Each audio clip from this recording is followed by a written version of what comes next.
Red button means we're live, a casual take with your boy Stephen Pepper, here to give a take off my chest. So the NBA is just the gift that keeps on giving. And day after the NBA Finals, a day after Kevin Durant goes to Houston, Boston says just before midnight, yeah, let me get on this whole trading thing while everyone's doing so.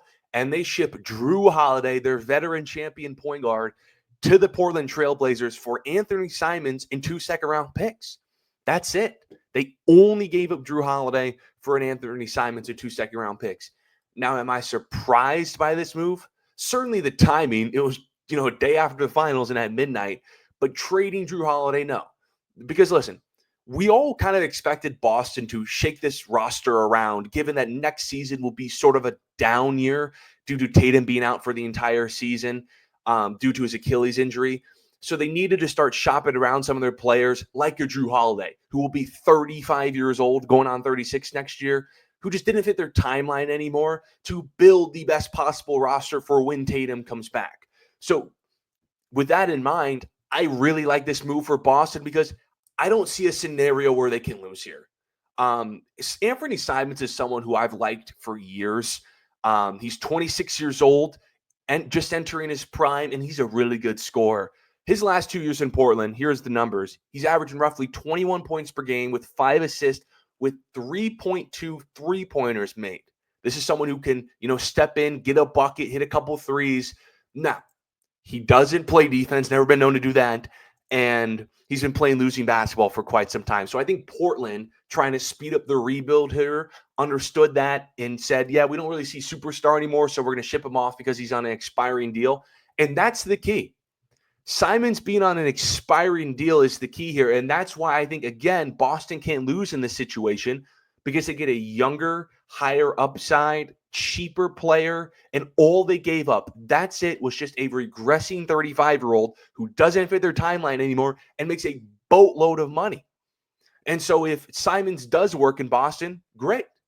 They can either flip him at the deadline for even more assets or, if they really like him, extend him long term.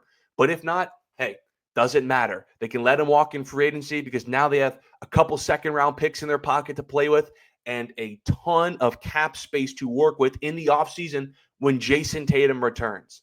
So I look at this trade as a situation where Boston can't lose. Boston can't lose.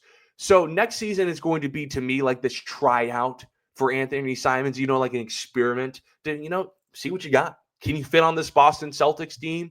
Or, what's your value like? So, this is someone, like I said, he's a good offensive player who can score. You can put the ball in the basket. He can shoot. And you guys know Boston likes to shoot.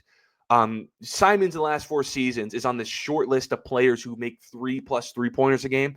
He's with Tatum, Curry, Lillard, Mitchell, and Clay. And this Boston Celtics in that span have led the NBA in three-pointers made. So Mazzulla, Brad Stevens like their shooters. Simons can come in and knock down some shots. But he isn't a defender like a Jrue Holiday. He isn't the defender that Brad Stevens and Joe Mazzulla like. He also doesn't really play winning basketball. So this year is just for him to come in without Tatum, the championship expectations, play alongside Jaylen Brown, be a supplementary scorer in their winning culture, and kind of show what he's got. And if it works, cool. But if it doesn't, hey, they save about $3 to $5 million off Jrue Holiday's contract, who will make $32 million. Simons makes $27, but Holiday's 32 is ascending. Okay, Holiday's only going to keep making more money until he's like 37. Even when Tatum comes back, it's going to be a bad contract for them in this Jrue Holiday situation. So they get a cheaper Simons and possibly could extend him. But if they don't, they save $40 million in tax this year. They get closer to being under that second apron. And Boston is going to keep making moves to get under that second apron because it's not worth being above the second apron if they're not pushing for a title. Because they can't push for the title if Jason Tatum is not going to play a single game next season. So that's why, according to Shams, the Boston Celtics are not done and will remain engaged in trade talks surrounding multiple key players this offseason. So I assume number one is going to be continuing to shop Kristaps Porzingis with his health. His contract just doesn't fit the timeline anymore. Some other team should take him on. And possibly a Derek White, but I think Jaylen Brown's not going to get moved, and of course Tatum's not. So, this is just a move where Boston's like, okay, show me what you got. Next year's a down year without Jason Tatum. So they're trying to retool their roster so they can have the best roster making capabilities for when Tatum returns next offseason. And Jrue Holiday was no longer on that timeline, and Anfernee Simons can either be on it or not. It doesn't hurt Boston for taking this swing, so I really like it for them. But let me know what you guys think. I appreciate everyone for tuning into this episode of A Casual Take. Follow my social media, stay updated on all things related to the show. Till next time, see you.